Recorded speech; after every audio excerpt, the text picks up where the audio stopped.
Hello दोस्तों, नमस्कार। आपका स्वागत है मेरे चैनल पे। टेस्ट पेपर 34 के साथ आज हम हाजिर हो गए हैं, है ना।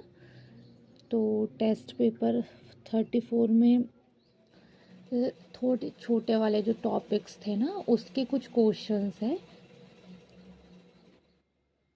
तो वो सब हम देख लेते हैं। बहुत सारे जैसे 33 32 में भी थे, और उसी का टॉपिक्स का टेस्ट पेपर 34 में भी लेके आए हुए हैं। तो ऐसे कुछ कुछ जो क्वेश्चंस है ना, वो देख लेते हैं। तो आइए स्टार्ट कर लेते हैं। 11 नंबर के क्वेश्चन से। 10 तक कल हो गया था। डिफ्थीरिया रोग से ग्रस्त होती है, मतलब डिफ्थीरिया जो रोग हो जाता है उससे क्या ग्रस्त हो जाता है। देखो, डिफ्थीरिया जो रोग है ना, उससे हमारा गला ग्रस्त होता है, मतलब गला चपेट में आ जाता है। डिफ्थीरिया जब ये बीमारी हो जाती है, ये रोग हो जाता है, तो हमारा गला उस बेस पे उसमें चपेट में आता है। मतलब देखो, बॉडी का कुछ ना कुछ पार्ट आता ही है, किसी न किसी चीज़ से। पीलिया होता है तो यकृत आता है ना। डिफ्थीरिया रोग होगा तो गला आ रहा है ना। ये सब ऐसा रहता है, तो इसमें आएगा गला। मलेरिया रोग प्रभावित करता है, किस चीज़ को मलेरिया रोग प्रभावित करता है? तो जो मलेरिया रोग है वो प्रभावित करता है हमारा प्लीहा को, है ना। प्लीहा को करता है मलेरिया रोग प्रभावित। देखो, हृदय को नहीं, फेफड़ा भी नहीं करेगा, वक्र को भी नहीं करेगा। जब मलेरिया रोग हो जाएगा तो वो करेगा हमारे प्लीहा को प्रभावित। Option number C is correct answer. AIDS में ADS में डी का क्या तात्पर्य?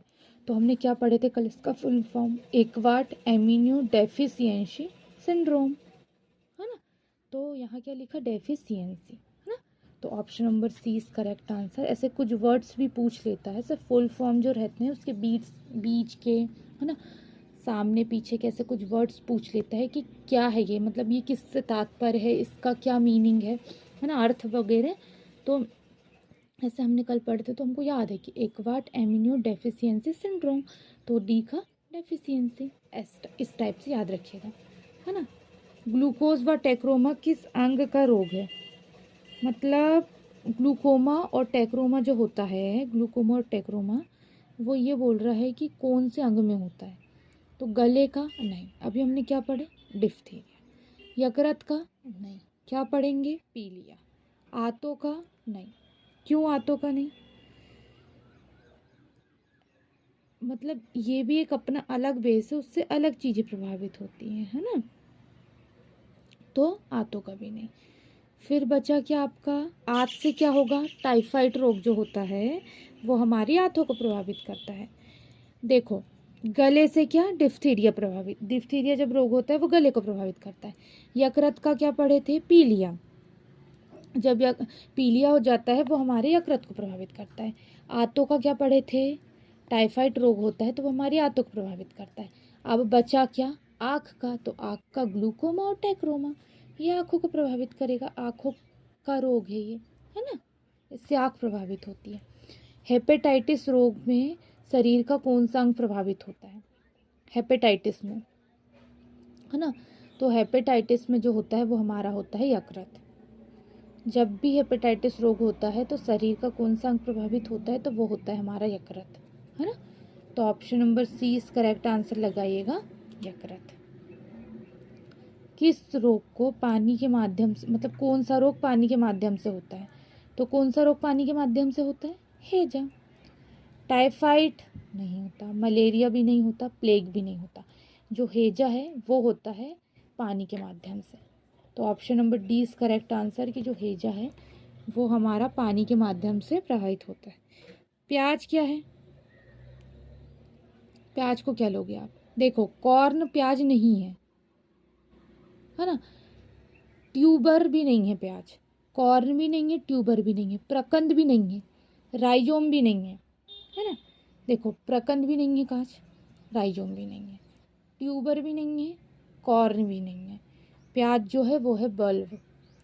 Option number B is correct answer. प्याज जो है वो है बल्ब, ऑप्शन नंबर बी।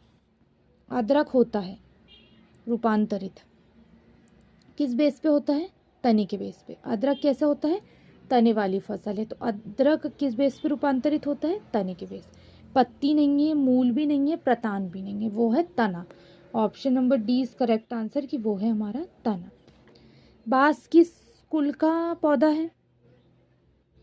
तो जो बांस है वो है हमारा घास कुल का। बांस किस कुल का पौधा है? तो वो है घास के कुल का। ठीक है, ऑप्शन नंबर 20 करेक्ट आंसर कि वो है घास कुल का बांस। घासों है ना, उसके ऊपर भी घास उगती है, घासों की जैसी पत्तियों में ही बांस उगता है, तो वो घास के कुल का है। सामान्य चीनी या केन सुगर किसे कहते हैं? किसे कहते हो आप? सुक्रोज को। किसको कहते हो? सुक्रोज को कहोगे सामान्य चीनी या केन सुगर। ठीक है, option number A is correct answer, sucrose को कहोगे। सामान्य चीनी या केन शुगर की संज्ञा दोगे आप सुक्रोज को। Option number A is correct answer, है ना। 11 नंबर से हमारा यहाँ क्वेश्चंस कंप्लीट हो गया है। यहाँ देखिएगा बकायदा 20 तक, 21 से कल हम पढ़ेंगे। तो आज के लिए बस इतना ही। धन्यवाद।